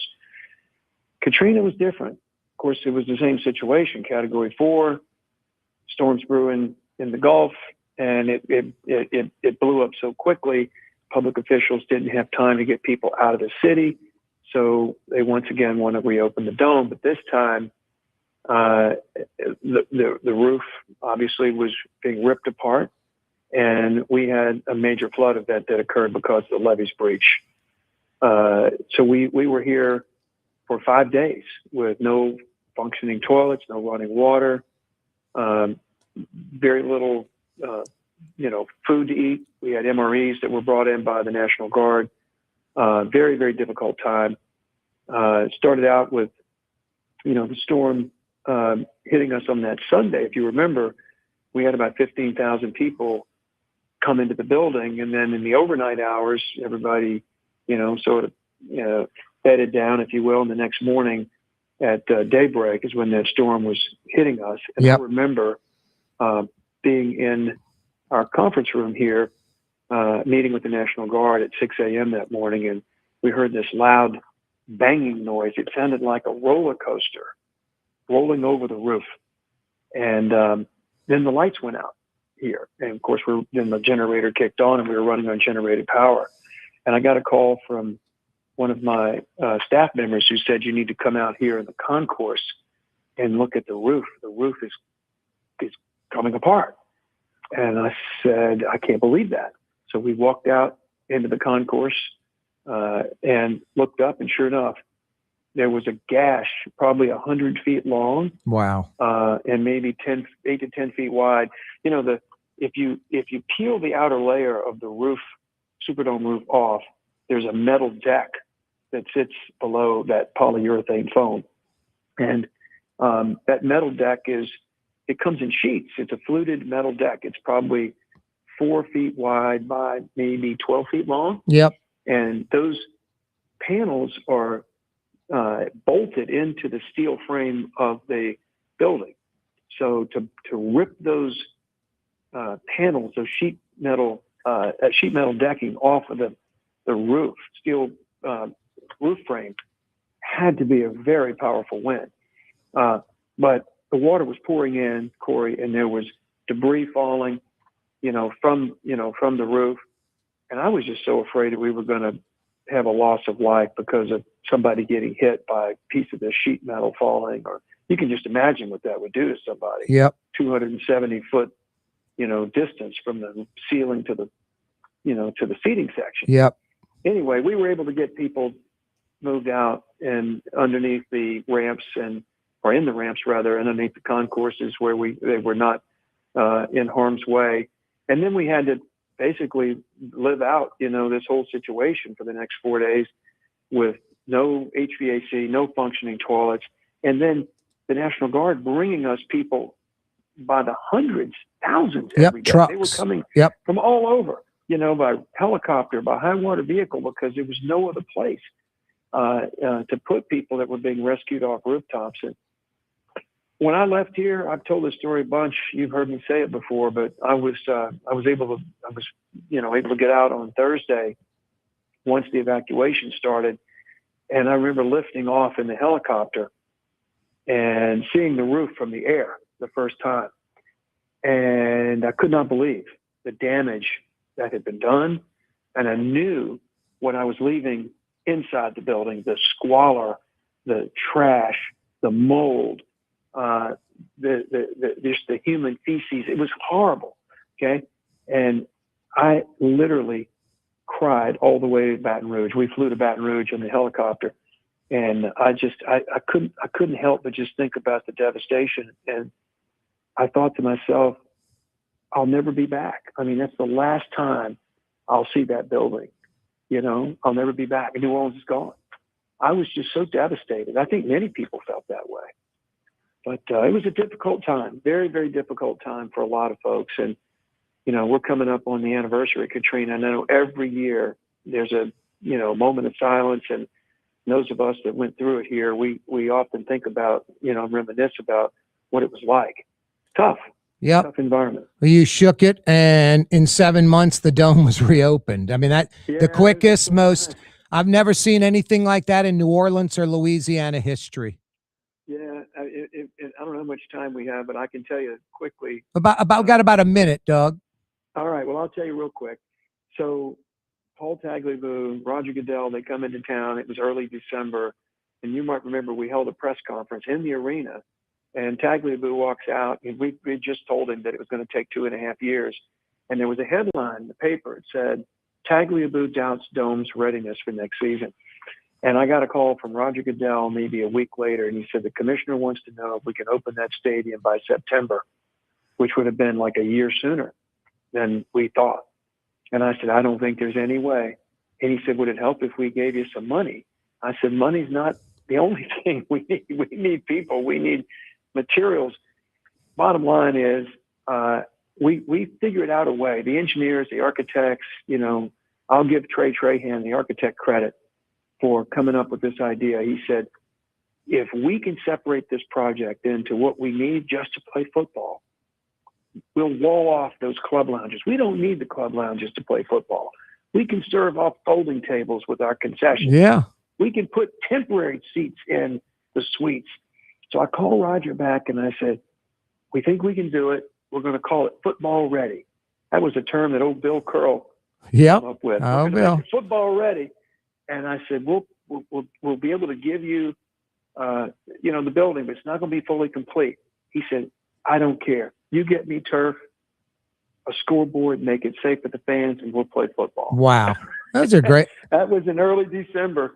And 9 months later, we played a game on September 25th, 2006. It was a Herculean effort by hundreds of people.